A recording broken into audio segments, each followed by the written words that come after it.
Welcome, friends, to the Someone Gets Me podcast. I am your host, Dianne Allen, and I am so delighted that you're here. This podcast was created because I believe there is a visionary leader inside each one of us who is waiting to be seen. In each episode of Someone Gets Me, you will hear useful tips from successful visionaries who will share their stories about how being seen has allowed them to take their vision out into the world with action. Mastering the Art of Discomfort. This episode hits really close to home because I have been experiencing very deep, significant discomfort in lots of levels recently. And within all the discomfort in the world and going on with COVID and, just all the things, all the divisiveness, all the disrespect of the environment, all of it. I see discomfort everywhere. That pain of being disconnected from our source, from our joy, and in different ways. And so I was in a treatment for my pain, this pain that's happening in my back. And the person who was helping me looked at me and said, "Dianne, you're an anomaly. You're not like everyone else." And the only response I could say in that moment was, well, of course I'm an anomaly. I'm gifted, and we do the world differently than everyone else. And of course, this person didn't know what to say. And then I was like, there has to be a solution. And so for months, I've been looking and searching and seeking, and things just always seemed to be elusive, and the pain moved around, and people kept thinking, oh, everything's fine. And when I mention I'm in pain, some of the people closest to me have disappeared, almost like they don't know what to do when somebody who is inspired and uplifting actually has a hard day. Or maybe they're having discomfort too, and my discomfort ignited it in them. Or maybe they've never had this level of discomfort and they don't know what to say. I don't know the answer. I don't know what it's all about. I think it's all different.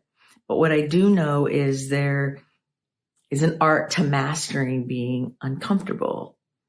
That I think when you're gifted, or when you're intensely sensitive, or when you're spiritually gifted, and you're on a journey, on a personal evolutionary journey, that discomfort is part of the trip. It looks like all the time, especially, out in the world and on social media, that a spiritual life is woo-woo and happy and everything's great and flowy. And, oh, don't you want to live it? Well, I'm here to tell you that that's not true. That there are beautiful and wonderful times, and I wouldn't trade my spiritual journey for anything. And I wouldn't trade my spiritual giftedness for anything. And it's not always easy. It's not always flowy and perfect. In fact, my very first spiritual mentor said that the spiritual life is not for wimps. And I didn't realize how serious that was until many years later. And it's true. It's true that it takes a lot of guts and faith and trust and courage to pull back the veils and dive deep into dealing and living with discomfort, in rectifying and healing the discomfort, and taking care of ourselves physically, mentally, emotionally, spiritually, socially, because it's all connected. And so what I know is some of this discomfort, pain I'm going through has a spiritual root in it, things to heal from many, many years ago, that are, some people call them traumas. I would call them a dysregulation, or maybe it's both. And there's that spiritual healing to do. And then there's the emotional work to do around the grief and the energy and the pain and all of that goes with it. And then there's, of course, the physical healing to do, and the mental healing about the belief The belief of, if I physically can't walk on my own, does that make me less of a person? Well, of course not. Of course not. But yet, there are some people who have treated me like I'm less than a person, which then helps me grow in my empathy and understanding of others. Even though I have a lot of empathy and understanding, it gets deeper and richer with each one of our experiences. So I think there's an art to dealing with our discomfort, no matter what kind it is or how it got there, or whether it's long lasting and chronic or whether it's short lasting, but to pay attention to the flow and the art of it. So what I want to share with you are some of the things that I have been doing and that I advise my clients to do often to master living in discomfort and maintaining our own inner integrity and our own focus on our vision, to not allow the discomfort to derail us. It might slow us down, but not to derail us. And the first thing that the discomfort has really helped me with, which is kind of interesting, is like a much deeper, like inner honesty. Like, how much does it really hurt? And how does it really affect me? Really, right? It's easy to go along and say, well, it's bothering me a little, or it's this or it's that. But like, what's the real impact?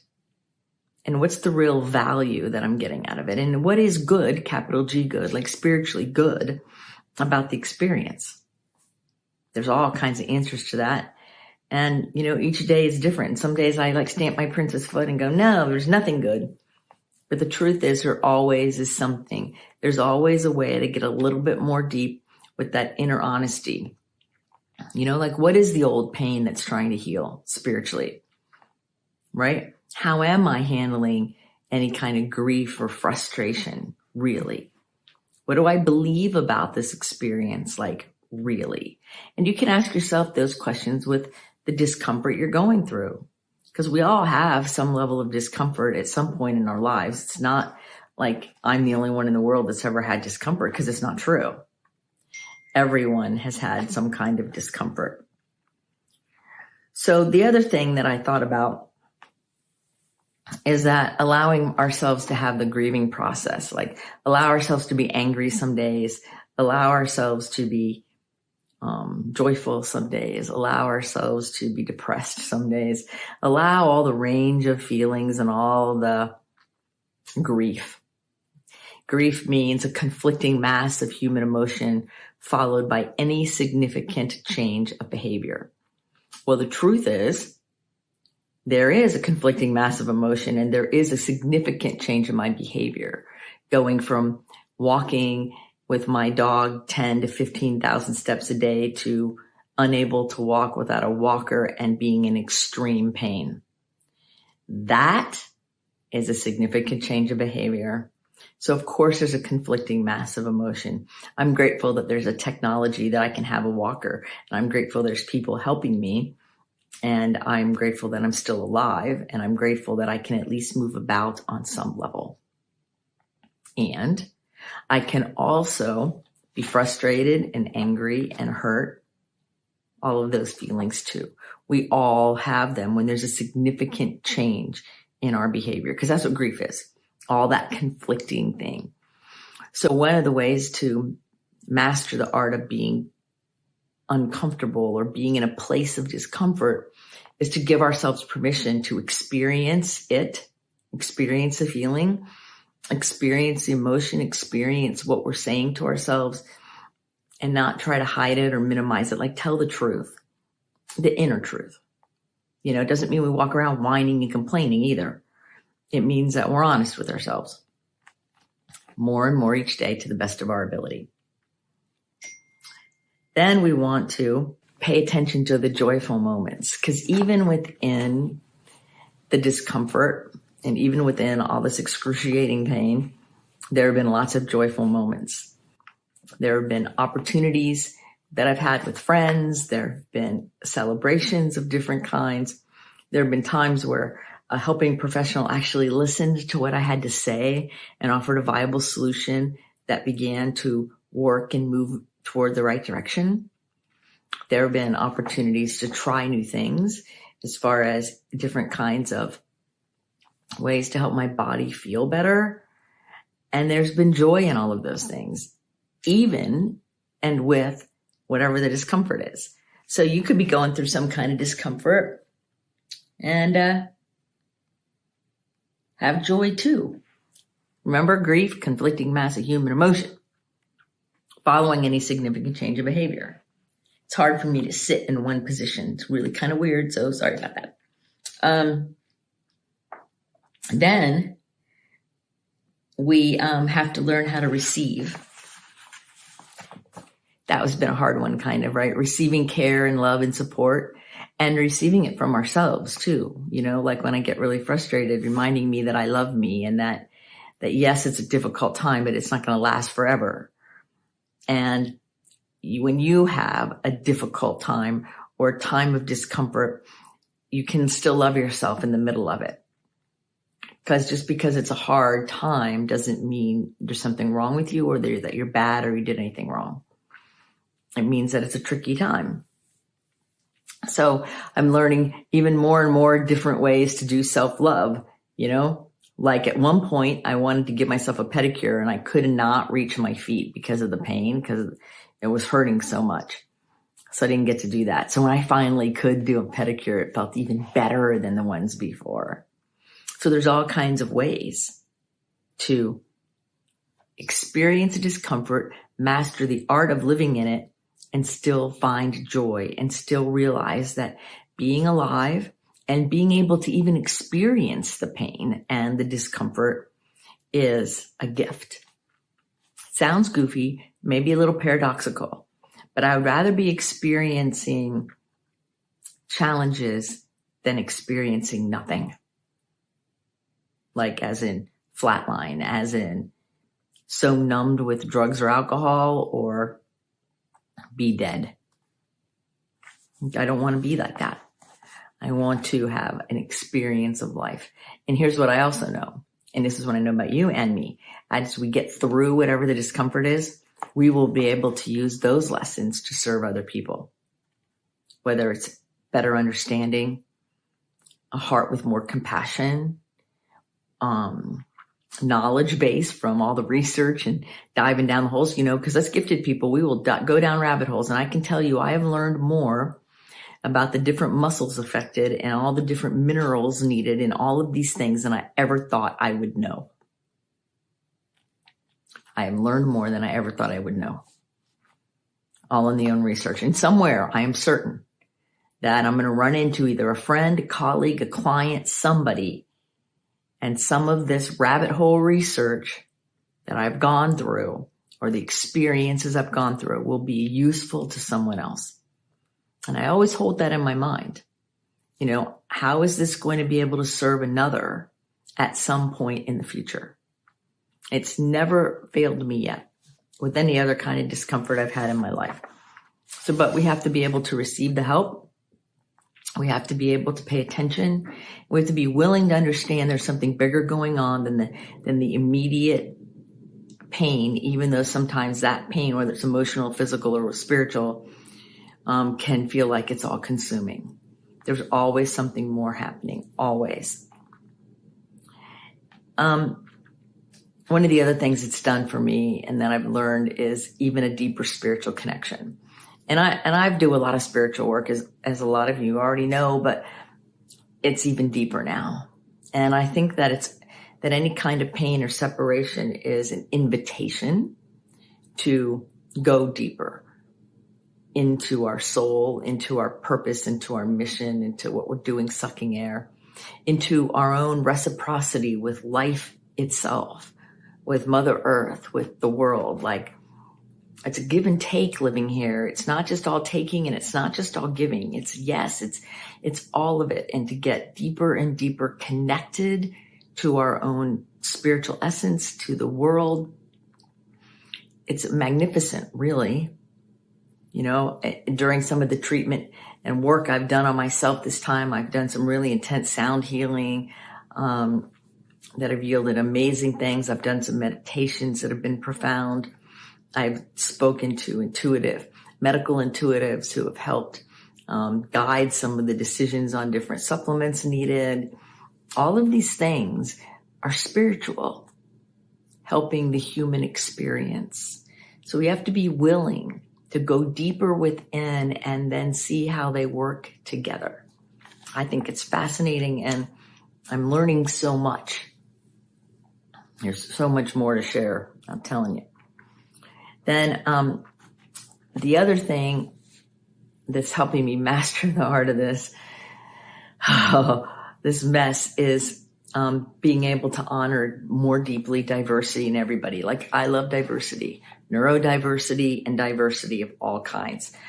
I think if we were all automatons and all the same, it would be the most boring existence ever. I love the diversity of species. I love the diversity within each species. I love it all. And I get to honor it even more. My own diversity from others, my own appreciation, like when that person told me I was an anomaly, and another treatment a little later, she told me I was the same as everybody else. And I'm like, okay, so what is it? Am I an anomaly or am I the same? What that's telling me is she's probably sleepwalking and just saying things and isn't really connected to the meaning of what she's saying, which is totally fine. I just kind of go, okay, whatever. But it's important. It's important for us to realize that there's an opportunity to appreciate on a deeper level and to connect on a deeper level with all of the diversity all around us. Even like connecting with my dog, connecting with some of my friends, connecting with my creativity, like my knitting and my quilting, connecting in that soul level. It's so important. And then the last thing I want to talk about is higher levels and new levels of compassion for myself and for others. When we are mastering the art of being uncomfortable and being in a place of discomfort, one of the things that's so important is to really focus on compassion. It means that we're all in this human journey together, whatever that means. And we're spiritual beings hanging out in this human world, and sometimes it gets tricky. So how are you doing it? How are you having more compassion for yourself and for others? And the compassion is for like the great adventure of being human. All the foibles, all the greatness, all the discomfort, all the joy, all of it. And appreciating and having compassion for that very same thing in others. You know, it's like, I've seen a quote from Robin Williams that it said, you know, people don't fake depression. They fake being fine. They fake being okay, right? And that's what we pay attention to. So if somebody says they're in discomfort, believe them. Don't think, well, I can't see it. Because if they say it, believe them. Take it for what it is. And then see how you can offer compassion in that situation. If you're in discomfort, how can you offer compassion toward yourself? Like me, I had to take myself off the hook from having to produce everything at the same rate that I had before. And things are still getting done, maybe a little slower, but it's still happening because I can change the tempo. I can be in discomfort and I can master that flow just like I can master the flow when I'm totally running on all cylinders. So it gives me permission to be flexible and see what I'm really made of, how strong I really am, what's really going on a soul level of my own value. So when you're going through a hard time, understand that it's helping you see your strength. It's helping you see who you are. It's helping you grow beyond what you realize you can do. And then, as you go deeper into your spiritual world, you begin to emerge kind of like a phoenix out of the fire. And I've always said this, there can't be a phoenix without a fire. So what if your discomfort is that fire that you're going to rise out of? What if it's your opportunity coming through, having to burn off the stuff that's not needed so that something more amazing can show up? That's the sense I have. about what I'm going through, and it's not easy. It's not easy at all. And the stuff you're going through, it's not easy. It's not easy. And it's not usually just one thing. There's usually like more than one thing, right? So understand that for yourself. It's totally cool, right? So when you're experiencing discomfort, understand that when you focus on the greater, it gives you the opportunity to have hope. That's why one of my books is called Hope Realized, to help people realize, myself included, that we can realize an experience of hope as we emerge through and out of states of discomfort. So hope is what keeps us going. Hope is part of the journey. It's part of the goal. It's part of the experience. And it's that light in the darkness. Because no matter how dark it is, there's always light somewhere. And light's the only thing that can totally eradicate darkness. So that hope is so vital. And if you're still alive sucking air, there's hope in there somewhere. So I have a few little ways to think of hope. The H stands for honor. Honor yourself. Honor life itself. Honor others. Honor the experience. Every day say, I love you to yourself. Use your name, like, I love you, Dianne. I love you, Dianne. The other day, I got really angry and frustrated because I was in so much pain. And right after I got all mad, I started saying, I love you, Dianne. I love you, Dianne. And I was thinking about little Dianne and big Dianne and all the different parts of Dianne. So I love you, and use your name. Say it to yourself. Honor who you are. Honor yourself. O stands for being open-minded. Of course, right? Be open-minded. That the answers may not be what you think. And they might be multiple levels. That's what I'm learning. That the solution that I'm finding here for this discomfort, it's helping me really master it, is multifaceted. It's not just one single little thing. It's not that easy. It's not always that easy, but yet we live in a society that's that pill a day mentality. If I take that one pill or do that one thing, it should fix everything. Not the case with everything. There's more to it. We have to be willing to slow down and examine spiritually, where are we? Examine mentally, examine emotionally, spiritually, socially, where are we really? That's that honesty I was talking about. Then the P is for perception. Pay attention to how we perceive things. What is it that we're seeing? What are we aware of? Are we aware that there's a spiritual lesson in every physical thing? Are we aware that we are mastering a discomfort rather than surviving it and just trying to get through it? Are we aware that there is a greater purpose and mission and lesson in everything? Are we aware that honoring ourselves and being open-minded pays off in a greater good? What's your perception? And then the E is to embrace yourself and embrace life itself. It's so important to love yourself, love your life, embrace what's important to you. Embrace life. If we're not embracing life, then what are we doing?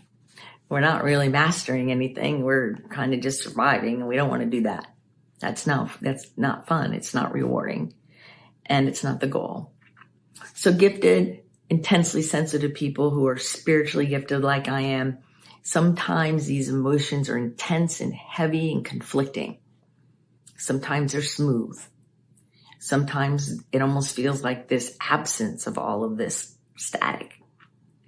But in all of it, as we master, it's an art, it's a creation of being able to be our highest self, be connected, be part of this world while experiencing the discomfort, whatever it is, whether it's fear over COVID, whether it's an upset over the loss of something, whether it's physical pain or emotional pain or mental pain. What about the pain of betrayal and self-betrayal, right? That's what addiction is. It's a form of self-betrayal. So all of these things require us to rise above it and master the art of the discomfort so that we can go through it and emerge on the other side with hope. Hope realized. One of the things I do is I have my Tibetan singing bowl. And I just listen, following the sound in and out.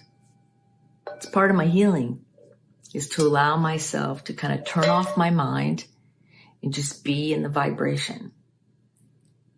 And other things I do are like infrared heating pads and inversion tables and different stretches, sitting on different things to try to keep my body feeling okay and relaxing and resting. There's all of these things that come together to help us get through whatever the discomfort and master it. And once you become a master at dealing with and living through and transmuting discomfort into an energy that serves you and launches you more forward, like that phoenix. Once you do that, you have the ability to do it over and over, because life will keep giving us interesting experiences to master discomfort. So I hope that something I've shared with you in this episode has served you. I hope that this challenging time in my life converted into this episode has served you, because there is always a solution. There is always a way, even when it looks like there isn't. And maybe I'm an eternal optimist, or maybe it's my spiritual connection. But what I know is, as I continue to master this discomfort and emerge through it, like that phoenix coming out of the fire, I will have even more value and more to give the world from my deepest core of my being, that my beneficial presence will actually be even more powerful for me and everyone else. And that's the hope that I hold on to day in and day out, when some days feel like it's never going to end. It's never going to end. But as we master things, it shifts that experience. So until the next episode of Someone Gets Me, understand that you are an amazing being. So keep your face to the sun so those shadows fall behind you. Hold on to the honor and hope. And know that as you step each day, more honest, more open, more connected, that you emerge victorious, just like that phoenix. Until the next episode, be well. Thank you for listening. I trust you gained some valuable inspiration and information. Please join me and other visionaries in the Someone Gets Me Facebook group.